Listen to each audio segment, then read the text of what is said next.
Alright guys, sa mapagpalang araw sa inyong lahat, meron tayong isang reaction video dito kay Rob Trip. Ilang kandidatong di pinalad sa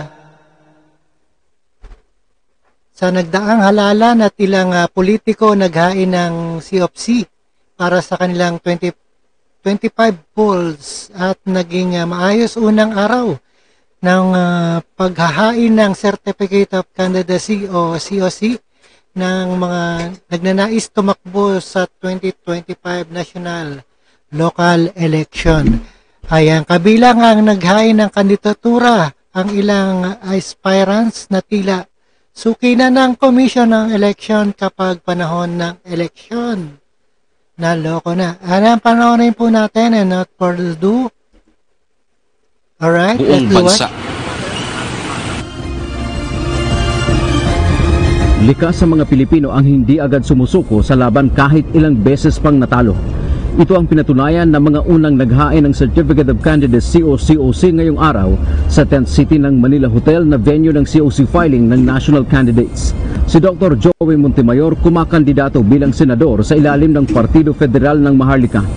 2022 national and local elections ay tumakbo itong presidente pero hindi pinalad. Nalulungkot anya siya sa kalagayan ng health sector sa bansa. Masyadong napapabayaan ng ating health sector, no? Mga nurses, doctors, lalo na sa ating gobyerno, no? Napakababa ng sweldo.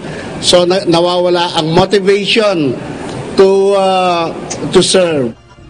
Samantala, si Alexander Encarnacion naman ay 2 beses nang natalo sa tinakbuhang national position. 2019 midterm elections bilang senador, kumandidatong pangulo noong 2022 elections at ngayon ay muli siyang susubok naman sa senatorial race. Ang pangako niya, gagamitin ang sariling imbensyon para wakasan ang krimen at korupsyon sa bansa.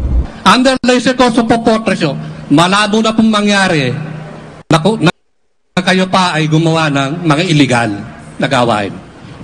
Pero panawagan niya sa Commission on Elections o COMELEC na sana mailagay na ang pangalan niya sa opisyal na balota. 2 beses na kasing kinansela ng COMELEC ang kanyang COC dahil sa isyu sa kanyang kakayahan sa pangangampanya. Wala po kayong kakayahan ng mangampanya nationwide. So, sa madaling sabi, nuisance po. Ganun po lumalaban. Tulad ni Encarnacion, humihiling rin si Happy Lubarbio sa komisyon na sana payagan na siyang maging opisyal na kandidato. 2022 elections ay sumubok rin siyang tumakbo bilang presidente. The last time that I joined the candidacy was 2022 when I tried to join in the competency of leadership in our country, which is President of the Philippines. But actually hindi ako naka-join as one of the aspirant.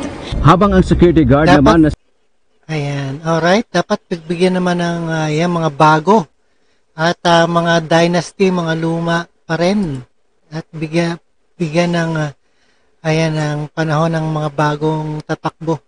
Phil De Los Reyes naniniwala na kaya niyang ikutin ang buong bansa para mangampanya. 2022 elections ay idineklara siyang nuisance candidate. O kaya ko naman po ikutin ng Luzon, Visayas, Mindanao base po sa aking kakayahan.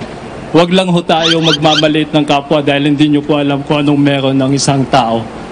Ayon naman sa COMELEC, bagaman tungkulin nilang tumanggap ng COC na mga kakandidato, sinabi ng komisyon na may kapangyarihan din naman sila na kansilahin ito.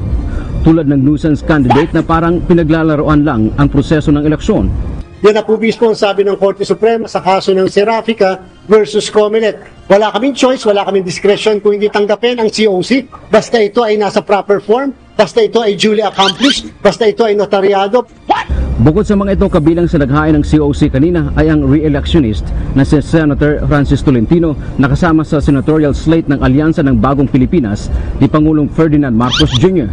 Habang nakapaghain na rin ng Certificate of Nomination and Certificate of Acceptance sa party list group ang Kabayan, ang Bumbero ng Pilipinas, Ako OFW, Aga Party List at Bayan Muna.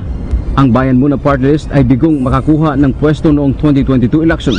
Kabilang naman sa mga isinusulong na advokasya ng party list groups ay para sa mga mahihirap at maging paglaban sa divorce bill. Ang ating pong adhikain ay ipaglaban ang mga kapakanan at mga pangangailangan po ng lahat ng magsasaka at mangingisda sa buong bansa. Akala lang ng mga babae, proteksyon nila yan. No. The divorce law will favor men, not the women. June, ayon pa nga kay Chairman Garcia, sa kabuuan o sa buong Pilipinas ay wala namang naitalang untoward incident o naging mapayapa ang paghahain ng Certificate of Candidacy o COC sa unang araw. Yan man ang ating update. Balik sa June. Maraming salamat, Dante Amen. Alright guys, napakinggan at napanood po natin dito sa UNTV yung mga ilang kandidato na pinalad ng nagdaang halalan at sana ito ay mapagbigyan na maging maupo sa ating senador. Ayan, naghain ng COC para sa 2025. At maraming salamat sa panonood at pakinig dito kay Rob Trip.